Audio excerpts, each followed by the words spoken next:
Buya yang kami hormati, alhamdulillah kami bisa bertatap muka langsung. Ada keresahan hati saya Buya, dan kami dari Kementerian Pendidikan dan Kebudayaan bekerja di situ.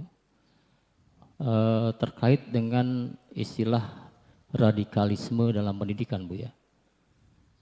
Jadi ada, jujur saja, rencana bahwa kami diminta menyusun parameter atau indikator tentang radikalisme dalam pendidikan. Nah, mohon pencerahan dari Buya ini, Buya, karena sangat sensitif. Menurut kami ini bisa membuat stigma satu lembaga pendidikan dianggap radikal gitu, Buya. Katanya sih sudah ada beberapa penelitian bahwa beberapa sekolah, terutama perguruan tinggi yang terpapar radikalisme, lalu ada juga guru-guru pengajar yang dianggap intoleran, radikal, yang kelihatannya sangat menyudutkan umat Islam, Buya. Mohon pencerahannya, Buya, untuk kami sudah memberikan contoh, misalnya saya katakan dalam masa Fir'aun yang radikal, Nabi Musa yang radikal gitu, Buya. Di masa Rasulullah dianggap radikal oleh kaum Quraisy gitu. Nah ini bagaimana, Buya, untuk memberi pencerahan kepada penugasan kami, Buya. Terima kasih. Jadi ada kalimat itu diberikan kepada seseorang punya makna beda, diberikan kepada orang lain pun beda. Kata keras itu kadang keras itu menjadi sanjungan, kadang keras menjadi perendahan.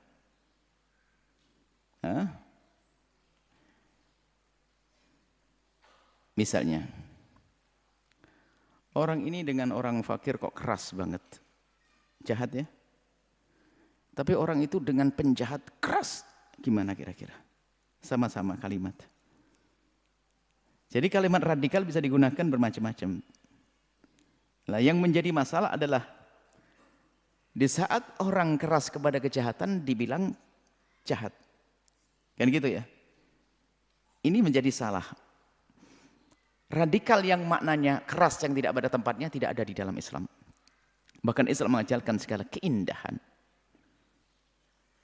Cuman kalimat radikal ini kalau sudah diangkat, contohnya menjadi radikal yang ada di dalam sebuah tatanan, terjadi kezaliman, ini kan istilah radikal. Kemudian ditumpangkan kepada kelompok lain akan tidak sah.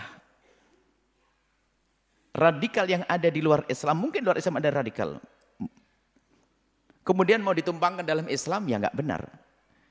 Atau jika ada oknum, sekelompok kaum muslimin yang membuat satu pekerjaan yang melanggar kemanusiaan dan sebagainya, pemboman, itu kan seorang muslim. Itu kan bukan Islam. Kita harus bisa bedakan. Kalau Islam yang sesungguhnya nggak ada di situ. Kekerasan tidak ada di dalam Islam. Nggak ada, justru yang diajarkan adalah bagaimana indah. Kepada orang kafir pun ada aturannya yang indah. Jadi permasalahannya hari ini adalah, yaitu sesuatu tidak ditempatkan pada tempatnya. Memang ada model radikal yang ada di dalam agama Islam ada, bukan agamanya ya, agama Nasrani ada, suku ada, tapi tidak bisa kita pukul rata itu semuanya. Kita harus bisa bedakan. Kalau kembali kepada asalnya, Islam mengajarkan atau tidak, ya sudah selesai. Berarti itu adalah pelanggaran, penyelewengan dalam Islam. Masa ada ngebom di masjid? Sebelumnya ada bom meletus di masjid, Pak Kapolres kena waktu itu. Itu ya muslim, sholat Jumat lagi dia. Ya itu kan orang per orang. Islam tidak mengizinkan yang demikian itu. Cuman repotnya orang menganggap itu Islam. Lah ini lu salah pandang dia. Kacamatanya kacamata kerabun dia itu. Lah ini kita selama ini urusannya dengan orang rabun. Yang bukan radikal dianggap radikal. Ini salah. Dan memang ada kisah radikal ada. Enggak dipungkiri kan ada pemboman waktu itu di Belali, di ini kan ada bom-bom. Itu kan enggak ada. Sampai anak kecil pun diajak ngebom juga. Itu kan ada memang. Dan kebetulan dia pakai kerudung, pakai jilbab, pakai cadar. Tapi apakah semua orang bercadar seperti itu? Berarti tidak cerdas.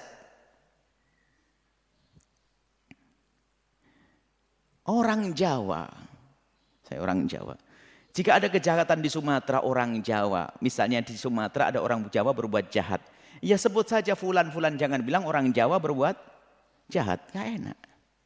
Berarti nggak cerdas kalau memukul rata, nggak cerdas langsung. Wah, orang Jawa, loh, orang Jawa baik, mertuamu juga Jawa. Kan gitu. Jadi orang picik yang suka memukul rata itu picik. Berarti nggak cerdas dia. Jadi nggak boleh jadi pejabat kalau begitu dia.